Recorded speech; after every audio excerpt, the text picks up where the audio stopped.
Hello everyone, we'll be starting this webinar shortly. Please stay on the line and I'll be back in a minute.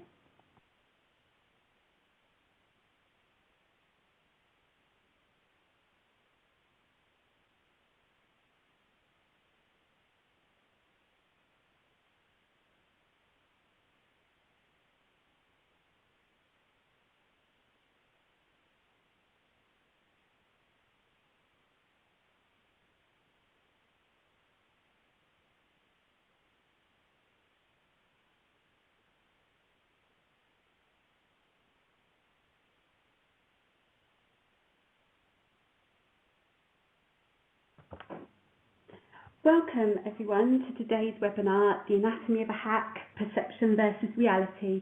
My name is Geeta Deman and I'll be your host for today. Before we get started, I have a couple of housekeeping items to mention. We are recording this session today and you will all receive a copy of this after the call. Please feel free to post any questions that you might have in the chat window and we'll address these at the end of the call. To keep this session interactive, we've also prepared a couple of poll questions. All you'll need to do is select the choice of answers in the Bright Talk Votes tab at the bottom of the screen when asked to do so. Let's get started.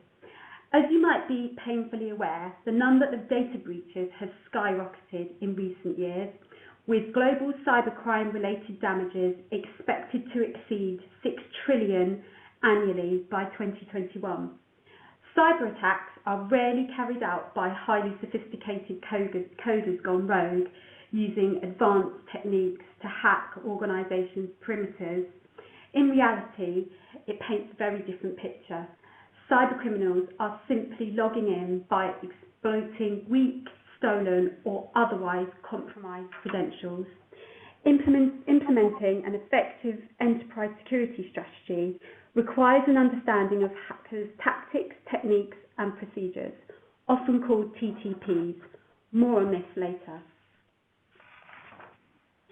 To gain a better understanding of the anatomy of a hack and what preventative measures you should incorporate in your defence strategy, we've asked Chris Owen, he's a renowned cybersecurity evangelist here at Centrify, to share some of his insights.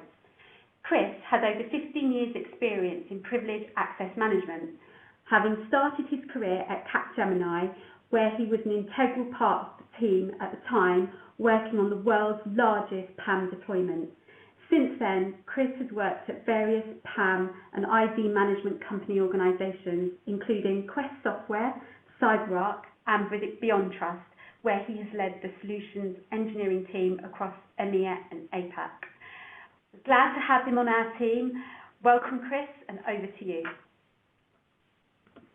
Thank you, Geeta. And certainly, it's a pleasure to share some best practices with our audience today. So let's start by acknowledging, I guess, the somber truth. Today's security is really not that secure.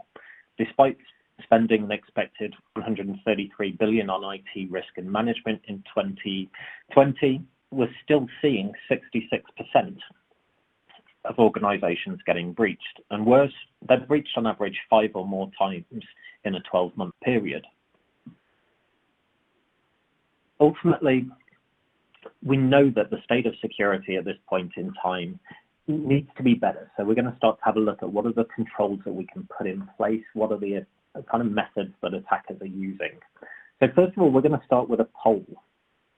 Now, in this poll, who do we think is the primary threat actor for hacking-related data breaches?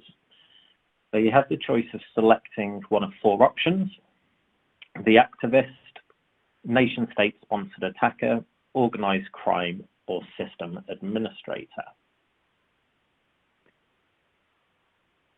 That poll should be on the screen now. As Geeta mentioned, there should be some options towards the bottom.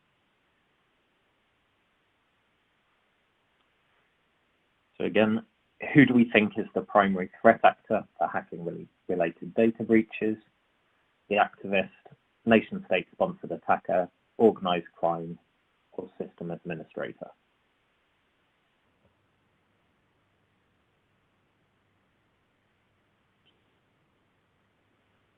It's looking kind of 50-50.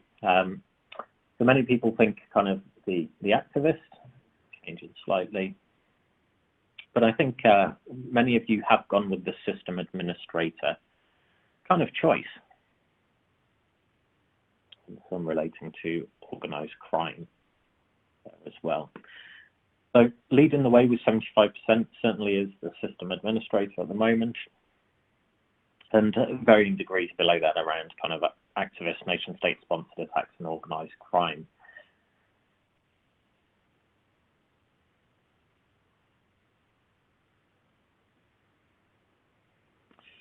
So who really is behind these attacks?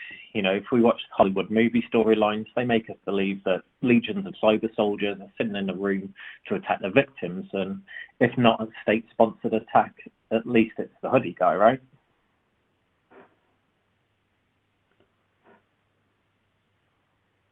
So the reality looks different. You know, when you analyze the indictments that prosecutors file against cyber adversaries, you'll see that your typical hacker is far closer to be like kind of you and me. It's potentially, you know, your child's teacher, your neighbor's grandmother, or just some script kid that's not even old enough to get their driving license yet. According to the 2019 Verizon Data Breach Investigation Report, the majority of attacks are really carried out by external forces, followed by insider kind of threat actors or internal users and partners. When you break the external threat actors down further, you'll find that, you know, organized crime accounts for close to 40% of today's attacks, followed by state-affiliated actors at 30%. From an insider's perspective, administrators are making up 20% of the attacks, which is quite critical as they really hold the keys to the kingdom. Now, besides having knowledge about who is attacking you, it's also important to understand what attackers are targeting. Traditionally, most organizations have thought in well-defined boundaries, so your traditional perimeter-based approach to security, which really depended on firewalls, VPNs, web gateways, separating kind of trusted users, you know, the good internal users, from untrusted users, the external threat actors. And in the past, you know, security is focused on everything that resided in the network, the infrastructure, the databases, the network devices. Now, as organizations kind of grow and transform, they open new attack surfaces. Systems and data that resided inside the network perimeter in the past are now being moved into the cloud. In fact, according to IDC, 90% of organizations are moving workload to the cloud. Adoption is primarily driven by agility, flexibility, and cost savings. However, there remains major concerns about cloud adoption that are rooted in security challenges. So now we're going to go to our next poll. Now, the next poll is really looking at where you're coming at from your cloud migration journey. You know, are you currently, you know, moving workloads to the private cloud, to the public cloud, moved workloads to both public and private? Or have you not yet started on your cloud migration journey as yet?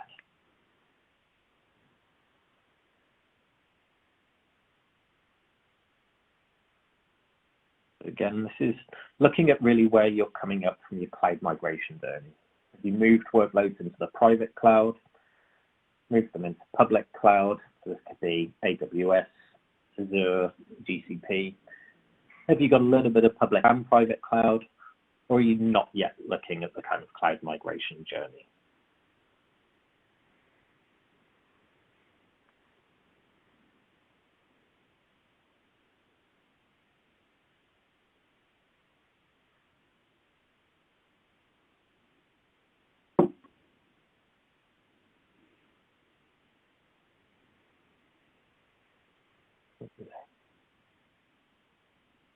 A good mixture at the moment of those moving workloads or have moved workloads to both public and private, and there certainly seems to be a common theme from what we're seeing out there in the market. Certainly for us as a software vendor, you know, from what we see, which is quite unusual, we see really the US territory actually leading this cloud march at the moment. We think that the kind of EMEA is slightly behind in this journey at the moment, and APAC a little bit further behind. So certainly interesting to see these stats. out there. Certainly from what we see, people are starting to embrace cloud, but it's certainly good for us to know where organizations and prospective kind of clients are at in their journey. But certainly at the moment, it looks like there's kind of a good mixture of public and private cloud out there. 22% of those on the kind of webinar have not yet started a cloud migration journey, just up to 30%.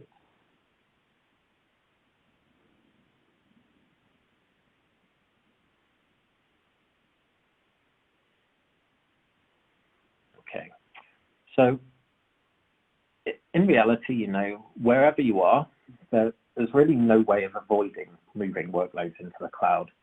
If it's not today, be prepared to respond to your CIO's mandate for cloud transformation, certainly in the near future for most organizations. Gartner foresees that those organizations that are not yet jumping on the cloud transformation bandwagon will lag behind as it relates to cost optimization, competitiveness, and therefore will see a direct hit on their kind of business valuation. Now, as mentioned just a minute ago, you know, one of the biggest inhibitors of cloud transformation certainly remains security concerns. We have to ask ourselves, you know, are these concerns justified? Well, not necessarily, but when transitioning to the cloud, everyone involved has to understand that cloud security is a shared responsibility between the cloud service provider and their customer. As shown in this example, the cloud service provider, which in this case, you know, is AWS, is typically securing core infrastructure and services as part of their shared responsibilities. However, securing operating systems, platform, and data is always going to remain the responsibility of you yourselves. It's key to remember that these shared responsibilities exist, and don't believe that cloud service providers are solely responsible for cloud security, as otherwise you'll face a high likelihood of being exposed to cyber attacks. Alarmingly, 60% of organizations believe that cloud environments do not fall under their security oversight, but rather need to be handled by these cloud security providers. This stat was derived from a survey that we recently put out, and around 700 respondents from the US, Canada, and the UK responded. Furthermore, 51% of the respondents indicated that they treat their cloud environments completely different from their on-prem environments, meaning that they do not apply a kind of holistic approach to their security controls and policies, which can lead to unnecessary efforts and potentially create blind spots that can be exploited by external threat actors. Unfortunately, things won't get easier in the future. Cloud is only one of many attack surfaces that have emerged. The attack surface is constantly kind of expanding and can no longer be defined by a logical perimeter, as we know. Besides organizations moving workloads to the cloud, we're now automating processes with DevOps, storing terabytes of additional data in big data lakes, and what used to be deployed on a single server is now operating in hundreds of containers or microservices. So this proliferation of compute resources enables greater agility, productivity, and opportunity for an organization, but ultimately as well as for an attacker. So let's move on and look at what hackers do in their attacks. For many years, hacks have been glorified, which led to the common belief that data breaches typically exploit zero-day vulnerabilities and require a tremendous amount of code sophistication to break through an almost impenetrable perimeter that organizations put in place. However, post-mortem analysis has repeatedly found that sources of a hacker often compromised credentials. Now, according to the 2019 Verizon data breach investigation report, there's many different ways or tactics, techniques, procedures commonly called TTPs that attackers really use, you know, right from phishing through to spyware, ransomware, etc., etc. The key thing is this is not a one-size-fits-all. There are many different techniques that people use in order to get into your environments these days. Now, phishing is really kind of leading the way out there. along with the use of stolen credentials. And these are really the two biggest things. If you look at a common phishing attack, I've had personal experience of this, with my partner's workplace. It's a common thing now that organizations suffer with, receiving that email, somebody just needs to click on one link, and really the weak point here is the human. And, if they have administrative access on their machine, it's very easy for whatever they've downloaded to then spread through the environment. Stolen credentials, or keys to the kingdom, are really what attackers are going after. And we can see that privilege abuse, spyware keyloggers are kind of there, but really it's use of stolen credentials and phishing. Both of them involve privilege, but it's not necessarily seen as privilege abuse, where somebody is looking after or looking for administrative credentials on, for instance, a workstation. So the reality is hackers don't hack in anymore. They log in using weak, default, stolen, or otherwise compromised kind of credentials. And, a statement that is backed up by quantitative research. So according to a recent study by us, 74% of respondents whose organizations have been breached acknowledge it involves privileged accounts. So this kind of closely aligns with what Forrester estimates. 80% of security breaches involve compromised credentials. And you'll see similar statistics from other organizations, whether it be the Verizon data breach, etc. Now, there are endless examples that really illustrate how cyber adversaries are exfiltrating data. Early last year, Dunkin' Donuts announced that it was a victim of a credential stuffing attack, during which hackers gained access to customer accounts. And this was, the second time in 3 months that they notified users of a breach following credential stuffing attacks. And, what is credential stuffing? Well, it's a term that describes a type of attack where hackers take combinations of usernames and passwords leaked on other sites and then use them to gain illegal access on accounts to new sites. In both attacks, in this instance, hackers used user credentials leaked at other sites to gain an entry to the Dunkin' Donuts Perks reward accounts. And they provide repeat customers with a way to earn points, very similar to what we get over here with your Tesco reward card or something like that. The type of information that was stored inside a Perks account at that time were the user's first and last names, email addresses, which were also their username, a 16-digit Dunkin' Donuts Perks account number, and QR code. But the hackers weren't after the user's personal information, actually, in this particular instance. They were after the account itself, and they started selling these on dark web forums. And ZDNet ultimately managed to capture a screenshot of these sales, which was quite interesting. Now, in May 2019, cloud computing giant Citrix also fell victim to a major data breach.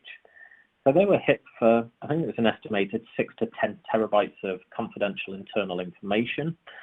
Any data breach of this size is a legitimate news item.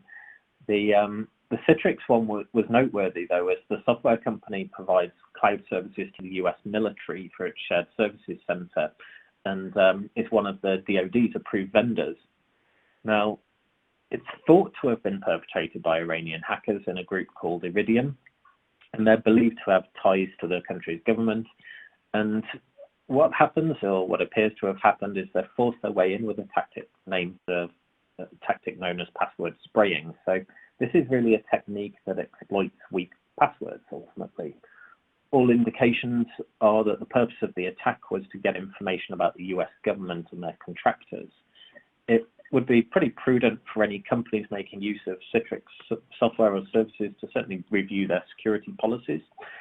However, particularly in terms of password safety, which is how the hack happened in the first place. Next one to think about, is in August 2019, a hacker used usernames and passwords exposed from another company's data breach to gain access to the accounts of State Farm insurance users. no other personal information was exposed, and the number of affected victims wasn't actually disclosed in this breach. And all that happened is State Farm reset the passwords to the accounts whose logon credentials were impacted. But the big thing here is obviously a lot of end users generally will share the same password out amongst a number of different providers or software systems. And then the final breach that we're going to look at here is really Marriott. So the hotel chain suffered a massive data breach affecting the records of up to 500 million customers.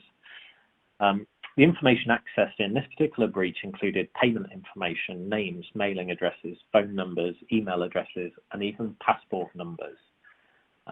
It's thought that a penetration testing tool called Mimikatz was discovered by those third-party investigators investigating the breach, and this really raised suspicions because the tool is used in pen testing, but it's also used a lot, and probably more so by external threat actors, to search device memory for usernames and passwords. And what it's thought of is these were used, when attackers moved from Starwood into other parts of the actual network itself. Now, some of the research that we've done really shows that many organizations have no essential basic security controls in place that address today's #1 cause of breaches, which is privileged access abuse. So let's do our final poll here and see, how you as an organization stack up. So our next poll really looks at, which of the following best describes your organization when it comes to privileged access? Are you using native controls for PAM, so built-in controls, whether it be by Microsoft or it be sudo on Unix, Linux? Have you, implemented a password vault with session recording, which is the kind of start in many people's PAM journey? Have you implemented vault session recording and tried to start on the least privileged journey? If you're doing those three things, have you added MFA everywhere to that? Or are you not currently kind of doing anything within your PAM journey? So again, 5 answers to this. So really look at where you are on your privileged access journey. So usually, vaulting session recording are people's first foray, I guess, into the privileged world. And we're going to kind of talk about that next. We're going to look at the anatomy of a hack, so how hacks kind of work, some of the different tactics, techniques, and procedures, and then the best practices around prevention. One of the interesting things, if you are deploying MFA everywhere, is this to kind of NIST A153 standards, that's kind of doing it on privilege elevation, on system login, etc., etc.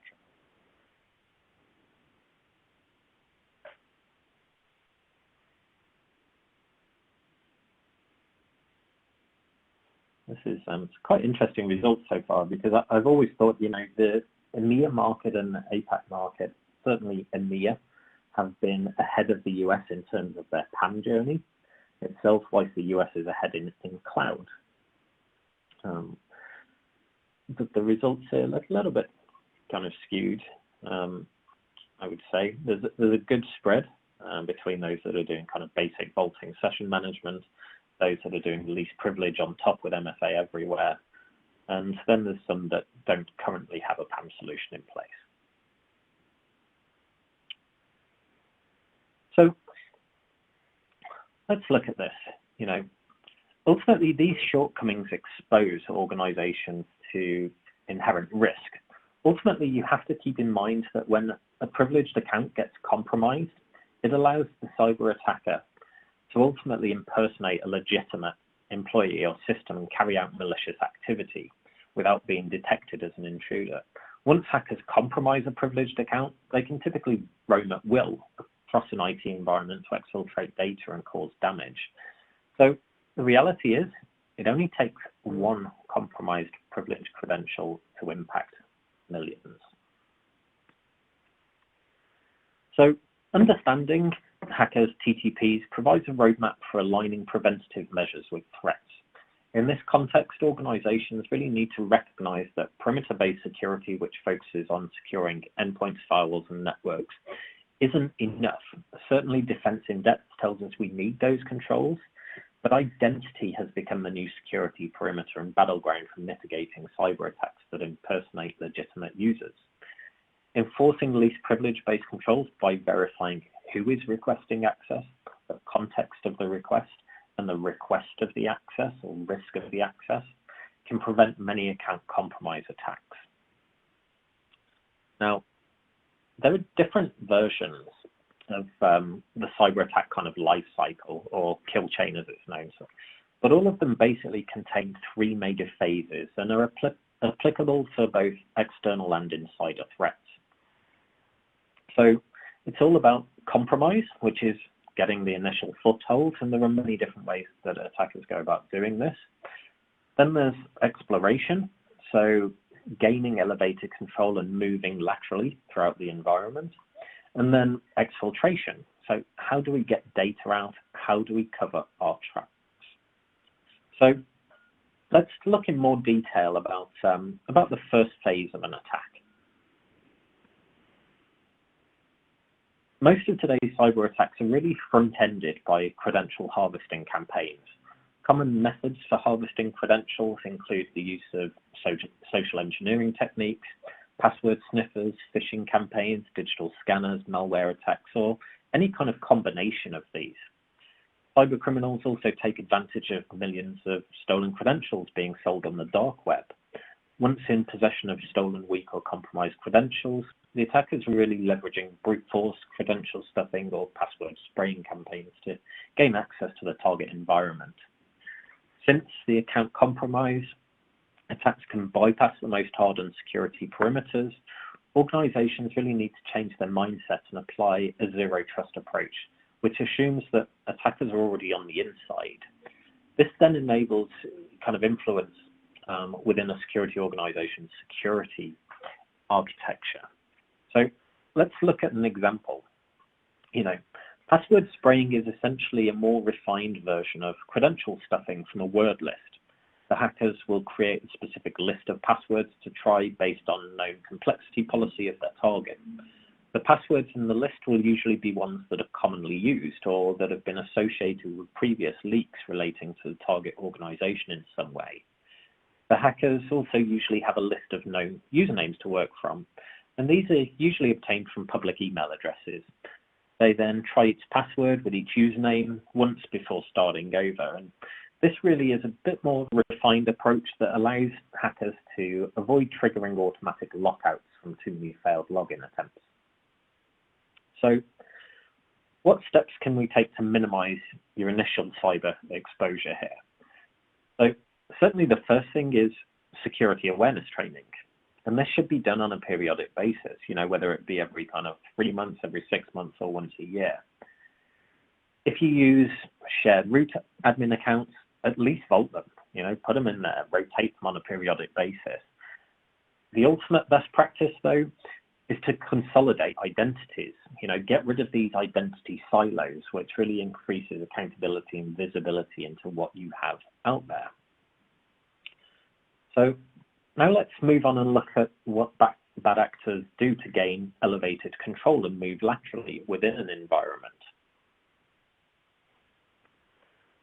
Once inside any environment, hackers are performing reconnaissance to identify regular IT schedules, security measures, network traffic flows, and to really scan the entire IT environment to gain an accurate picture of the network resources, any privileged accounts, services.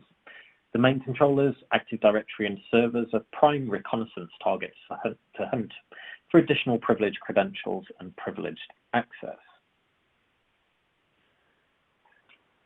So really, to dramatically limit a hacker's ability to conduct reconnaissance and move laterally, organizations need to consider the following kind of privileged access management best practices.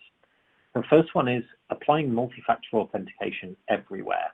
We don't just mean on login to a vault. We mean it on system logout, on password checkout for certain events. You should have MFA applied to a domain admin request versus a standard user request, but not just vault login. You should have it on session initiation. You should have it on privilege elevation.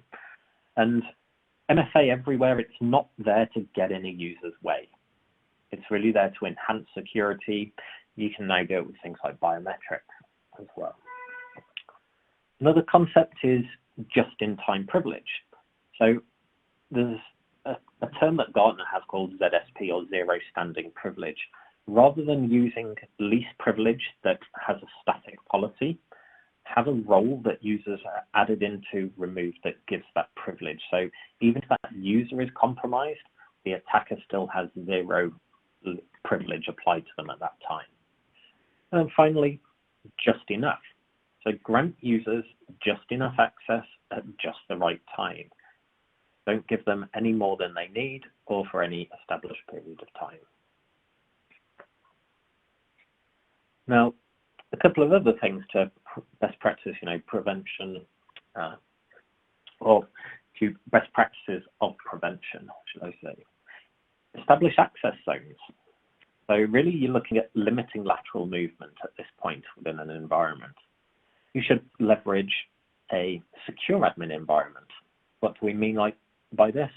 Well, when accessing privileged resources, it's really critical that we do not introduce infections during our connection. So to achieve this, we need to make sure that access is only achieved through a clean source. So we're preventing direct access from users' workstations that have access to the internet and email, as they're really too easily infected with malware, ransomware, etc. Access should only be achieved through approved privileged admin consoles, and these can include web-based access to sensitive systems via lockdown and clean connector kind of gateways, or proxies as we like to call them, that serve as a kind of local jump host. A properly designed system will allow admins to access machines through the client of their choice, whether it be a browser, native clients on their desktop, or fat clients such as Toad, SQL Management Studio, or others. And these connector gateways we spoke of, they really serve as a dual purpose. They're there for load balancing and for supporting multiple different private networks. These connectors go where the resources are located, whether that be, in a DMZ, infrastructure as a service provider such as AWS, or in a VPN. The final thing here is, securing remote access. So the beauty of a properly designed zero trust privileged admin environment is it not only supports remote staff to access resources 24/7, but it's perfect for outsourced IT or development users, because it alleviates the need for a VPN at this point and all the transport security between the secure client and the distributed connectors. So last but not least, what happens when hackers exfiltrate the data and cover up their tracks? Let's look at this in a bit more detail. Once an attacker has identified where valuable data resides, they typically look for ways to elevate access privilege in order to exfiltrate the data and really conceal their activity to avoid detection. Often they will attempt to create a backdoor and exfiltrate additional data later on. Commonly using SSH keys is one of the most prevalent things that we see. So what can we do to prevent this type of tactic, technique, or procedure? So preventative measures to consider here were ultimately, MFA again. So we should be deploying this at NIST assurance level 3. So the concept again of MFA everywhere where privilege is related. We should also look to monitor sessions. Now, monitoring sessions is something that most PAM tools do. In reality, we'll be aware, or those that have deployed some form of Vault and session recording, you'll be aware that, many proxies have a session recording capability. But we need to ask ourselves, how many sessions go through a session proxy? Not all of them do. So a proxy-based session recording capability is only as good as the connections going through it. So we need to also deploy host-based auditing and host-based recording as well as through a session proxy. And then finally, we need to leverage machine learning technology to analyze user behavior, to look for patterns, in particular suspicious patterns. So if we look at these best practices, they were really there to stop the breach in their tracks. So we can summarize our findings here. We have to assume that the attacker is already in.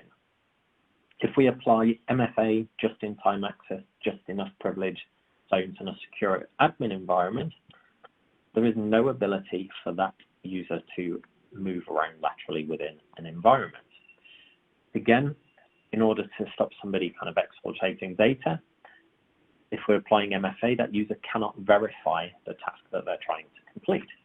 If we have an air gap between admin accounts, standard accounts, if we apply host-based auditing to machine risk, we ultimately, or in theory, prevent the breach from taking place in the first place.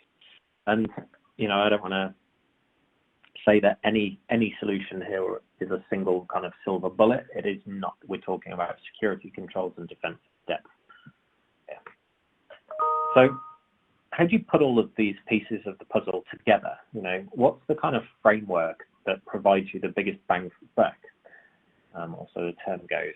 Really, it's zero trust, which is something many of us will have heard about in the market being talked about. So, there's been a lot of research into zero trust, and many organizations are really adopting it as a critical framework in order to protect data and operate within certain environments. Now, the principle of zero trust was originally kind of developed by Forrester in collaboration with NIST, and it has 3 principles. So the first principle is ensure that all resources are accessed securely, regardless of location. The second principle, apply least privilege and strictly enforce access controls.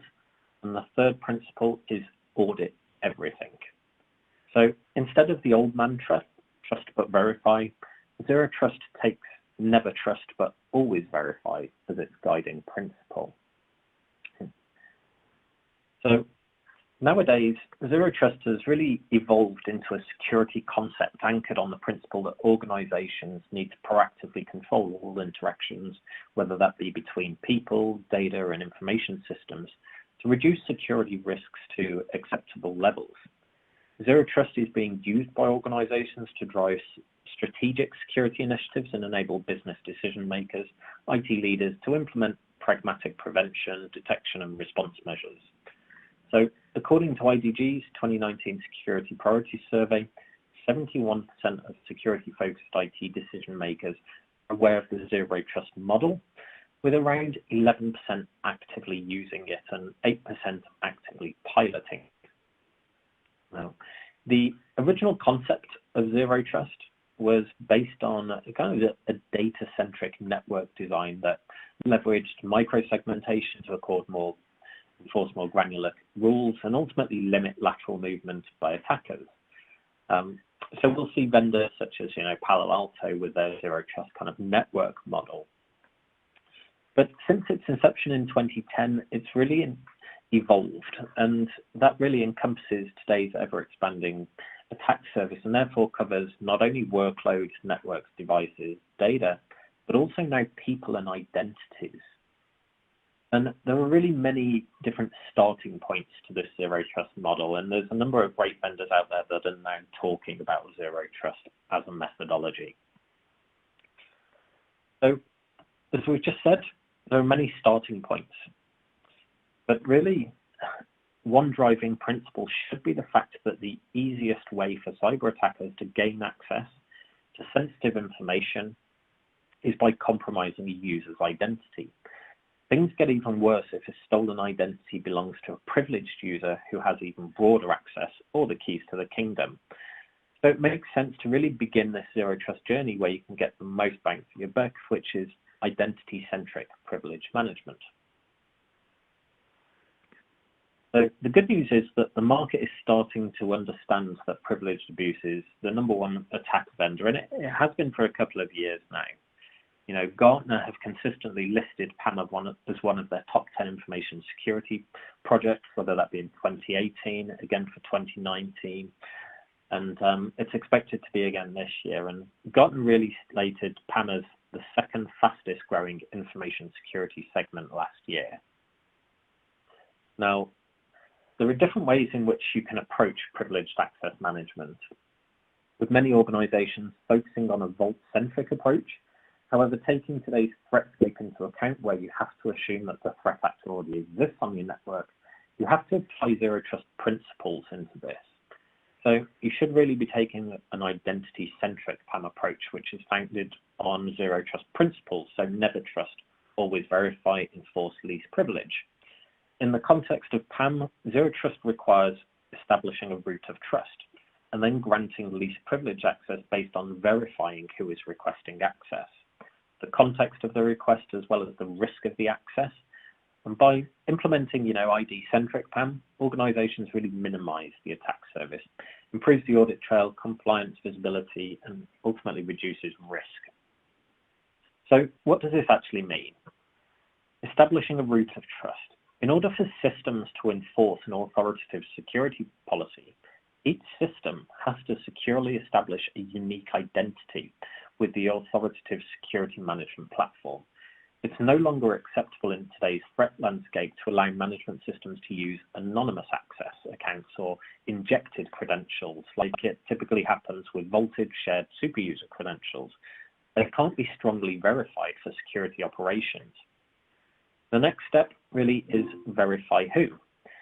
Today's identities include not just people, but workloads, services, and machines.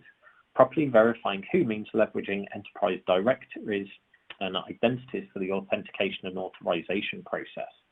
Never break glass is the ultimate approach for secure access, whereby administrators check out shared privileged accounts only for emergency situations. For all other situations, you want to leverage the root of trust that establishes the true identity of the source. By doing so, you can not only establish accountability, but also strongly verify who is requesting access. And the next thing that we need is context. So it's important to have zero standing privilege and instead elevate privilege leveraging context to make just-in-time access decisions in order to prevent malicious lateral movement. In turn, you really need to associate a request with a certain trouble ticket or provide a reason, as well as what is being requested and for how long. Once the request is contextualized, then it's got to be routed for the relevant approval. Secure admin environments. Well, when accessing privileged resources, it's critical that we do not either enable malware access to servers or introduce infections during our connection to servers. To achieve this, we need to really make sure that our access is only achieved through a clean source. Applying zero trust principles here means that we're preventing direct access from a user's workstation that they're using for internet, email, etc., and could easily be infected by something like malware. Final bit of the puzzle here is really least privilege. It means granting just enough privilege at just the right time, as well as limiting lateral movement. So just enough privilege to get the job done, just-in-time privilege based on temporary access through a simple request process, and limiting lateral movement by only granting access to the target resources needed to get the job done and no more. Now, there were two other controls here that should be put in place. The first is audit everything. So with a documented record of all actions performed, audit logs can not only be used in forensic analysis to find out exactly what the issue is, but also to attribute actions taken to a specific user. So because these sessions are so critical, it's best practice to keep a video recording of the session that can be reviewed or used as evidence in your most critical assets. There are multiple regulations, including PCI DSS, payment card data, that specifically requires this level of auditing. And it's worthwhile noting that, audit everything means not just through a proxy, because not all access goes through a proxy. So certainly host-based auditing is an important control to have here. The final point here is adaptive control. Privileged access controls need to be adaptive to the context. So if proper credentials being entered by a user, if the access request comes from a potentially risky location, then stronger verification should be added. Now, to implement an identity-centric PAM approach, it doesn't have to be complicated. PAM is a tough subject, but both ourselves and Gartner recommend very similar three-step approaches here. So the first phase gives you some quick and effective steps to put the basic controls in place. You've got to essentially discover all of your privileged accounts and resources and vault away those privileged credentials so they're properly managed or rotated. But really, vaulting alone is not enough. You can't just stop there in your journey. Phase two involves reducing the attack surface by consolidating identities and eliminating local accounts as much as possible. And then really we're implementing both privilege elevation controls as well as workflow for just-in-time privileged access. One of the lowest hanging fruit at this point is to implement basic MFA for all privileged users. In addition, when you're looking at cloud-ready solutions, make sure to leverage FedRAMP authorized to operate services. And FedRAMP does apply in EMEA and APAC as well, it's worth noting. So you're going to start to see many vendors come out that are FedRAMP authorized to operate, simply because it does have a lot of stringent controls over and above what many EMEA-based kind of, I guess, compliance regulations are asking for. Now, the final phase involves hardening the environment, and ultimately this means air-gapping admin accounts. So like what Microsoft suggests in their Microsoft Enhanced Security Administration Environment, or ESAE. So you're shutting down dangerous workloads by putting host-based monitoring, advanced behavioral analytics, and adding assurance level 3 MFA for your most sensitive environment. Now, none of this has to be complicated, and ultimately ourselves and our partners have years of experience putting this together. So we're going to do our final poll now, which really is, where are you on the path to establishing an identity-centric PAM solution based on zero trust principles? Chris, sorry, there are no more questions in the poll. Fantastic. We will move away from that one then. So obviously, what we're talking about now is very simple for us to really sit here as a vendor and talk about, but applying this in your day-to-day operations is a very different thing. So, we're going to talk a little bit about one of our customers here, and Ubisoft is a big customer of ours, and they're one of the top independent video game companies in both North America and Europe, and they've got about 1,000 titles, things that we would have heard of, Tom Clancy's Splinter Cell, Rainbow Six, Rayman, and many others. And they're published for gaming consoles, devices ranging from Sony, Microsoft, Nintendo, and even on PCs. And Ubisoft as an organization, they have subsidiaries in 22 countries, and they distribute their games in more than 50 countries around the world. They have around 80 offices worldwide and employ around 17,000 staff. So they're one of the largest gaming development studios in the world. Now, they did something slightly different. So they certainly followed these principles, but they did it in a slightly different way around to most. So they followed most of these best practices during their implementation phases. They actually, in a first step, they took care of their shared root accounts and vaulted them away to minimize their risk.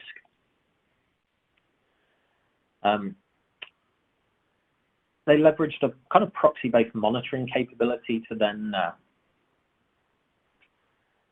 determine the kind of who is, checking out passwords, who's connecting to sessions, and then they recorded those sessions. And instead of scrambling to gather dispersed data sources, they really, pulled all this together and implemented what is seen by many as the first phase in the PAM journey. Now, as an additional security layer, Ubisoft also implemented what we call as an organization zones. And zones really restricted lateral movement. And this was the unusual bit because we see this typically as a second phase, but for Ubisoft, it was important to zone off access early on, and so they completed this as a phase 1 activity. Next up, in their second phase, they extended their vaulting approach to secrets. So this really was aligned to their kind of application-to-application password management strategy, and overall it's had a fairly positive impact on the security posture of their development pipeline. Again, we usually see this taken as a step 3, but due to the fact that Ubisoft's business is heavily reliant on the development of new game titles, they move this measure right up in their deployment cycle. Now, otherwise, Ubisoft is using the second deployment phase to really go beyond a password vault. So they're leveraging existing Microsoft Azure Active Directory rather than local accounts for identity authentication. The IT team also introduced privileged elevation controls as well as workflow, so they are doing just-in-time privileged access, and they're using ServiceNow integration for that for their trouble tickets. So ITSM integration, when users request elevation or access, just-in-time access, they're putting in a ticket number, it gets validated with ServiceNow, and then it drops them into a role at that point. So that's really allowed them to move away from a vast number of super users with blanket, standing privilege. So they have truly implemented the zero standing privilege model. And their ultimate goal is to provide normal privilege for daily access for all users, regardless of their role. Now, when discussing zero trust, we'll go one ahead there, I often get the question, on what impact these models have on an organization like Ubisoft. So Forrester has done quite a bit of research studies to examine the benefits of zero trust. So this isn't something that we as an organization are saying, this is something that's coming from one of the leading analysts. And really, Forrester is saying that organizations can reduce their risk exposure during the initial rollout of zero trust dramatically. So 50% is what they're saying as a stat, and you can take these with a pinch of salt like I do when I look at them. On top, they're saying you can reduce technology costs by up to 40% as organizations avoid spending on tools that are not really addressing today's root cause of breaches. And in addition, organizations experience on average 5 million in cost savings related to breaches. So with this in mind, organizations need to recognize that perimeter-based security controls, which focus on securing systems, firewalls, and networks, provide limited protection against identity theft. But we're not saying that you need to do away with these controls. They are ultimately very important as a first phase of stopping an external threat actor from getting in. But really, we need to start focusing on identity-centric security measures to really prevent the account compromise, because they're going to continue. Attackers are after these accounts all of the time. So if you've got any questions or would like to kind of follow up, then we appreciate, obviously, there was a lot of information to give you. So if you do have any follow-up, there's a couple of different ways to engage with us. It's a great way to get started with your journey towards zero trust. For an example, downloading a copy of our Zero Trust Privilege for Dummies ebook. You can also ask some questions in the chat window. We've got about 8 minutes to finish on this webinar. So if you do have any questions that you'd like to ask, then please do put them in the window and we'll go through them. Thanks, Chris. We have got a question that's come through. It was early on in your presentation. Can you alert on malicious behaviour and react, terminate sessions, etc.?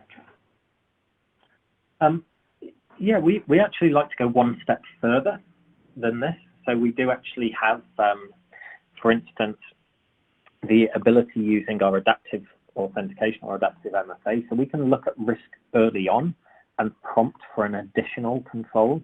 So rather than doing something that's reactive, we've seen an event, we terminate access, we look at their security posture prior to them doing anything bad, and we ask them for an additional step of verification, which is something they must have, whether it be a biometric, a token, or something.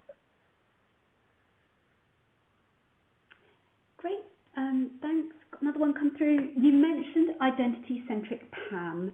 What is this and how is it different to PAM? So a lot of PAM to date, and I did my first deployment of a PAM tool 19 years ago. And this was very much focused on vaulting use cases. So you take privileged accounts, you do a discovery scan across your network, you put them in a vault, you rotate them. Now, the reality is, if you do that, you've just achieved password rotation. There's very little else that a vault actually does. But the main challenge is we're taking all the mess we have at the moment and we're putting it in a vault. The big thing for me about PAM is actually identity consolidation. And especially now, as we're moving into the hybrid cloud world, we have a lot of identity silos. So AWS has an IAM platform, Azure does, GCP does. So we do one of a number of things. We can either sync our identities with those platforms, in which case we're externalizing what is the keys to our kingdom in our directory, or we use these identity silos as they are and have this proliferation of identity data. So for me, identity-centric PAM, consolidate identities. Every user has an individual identity. Get rid of shared accounts. They're really not needed this day and age. And just vault critical default built-in credentials and use them for emergency break glass access only. Okay. Got another one come through. Is a zero trust model really achievable? There's a lot of hype about it in the market, but it seems so hard to achieve. Yeah, and you know, one of the slides, which will be shared out with everybody through the recording, showed that there are many different places to start on a zero trust journey. And you know, we're talking right from zero trust networking, zero trust kind of business identity, and then zero trust privilege. So there are three different main areas for me, and it is definitely a journey. It certainly is achievable. A lot of it is in the mindset of security teams. You know, you really have to assume that people are on the inside now. We're not talking about go out there, re-architect your network, buy a load of tools that you don't need that are going to be shelfware, but it's about putting in place and mitigating kind of controls that will stop an adversary from moving around the network itself and making it as hard as possible. Okay. Final one that's come through at the moment. Cloud providers are improving their PAM controls and now have many capabilities such as secret vaulting. How does this affect the PAM market and your positioning, our positioning? Yeah, so we see it a lot actually. You know, if we look at the main cloud providers, public cloud providers, AWS, Azure, GCP, each one of them has a secrets management solution. Each one of them has an IAM solution. Each one is able to do network segmentation. And Azure, you know, are going zero trust with their protection of virtual machines. So a lot of vendors out there are doing their own thing within their platform. But the reality is most organizations are certainly going to run hybrid. Most organizations run multi-cloud. You know, what we see in the market is a lot will use Azure for, you know, Office 365 and corporate apps like that, but then they'll use AWS as infrastructure as service and maybe GCP for some of their application capabilities. So if you add those three to an on-prem environment, you've got 4 different directory systems, 4 different secrets management systems, etc. So yes, they have compensating controls in place, but it's very specific to them and their platform. And you know, there's many different great PAM vendors in the market, but each one of us focuses on privilege. You know, this is only a security control that these vendors feel that they must put in place. So it may be good enough for some, but certainly if you want to perform identity consolidation, identity-centric kind of privilege, then a PAM vendor is the way to go. Okay, great, thank you. That seems to be it for the questions at the moment. So I'd like to thank you, Chris, for your time and the really useful information you've provided everybody today. And thank everyone for joining. We hope that the webinar has provided you with some useful information to help start or fine-tune your cyber security strategy. As I mentioned, you're going to get a copy of this recording, and please do take a look at the Dummies ebook. You'll find it in the attachments tab. A very good read. So with that, I would like to close the presentation today and see you all on the next webinar. Thank you very much, everyone.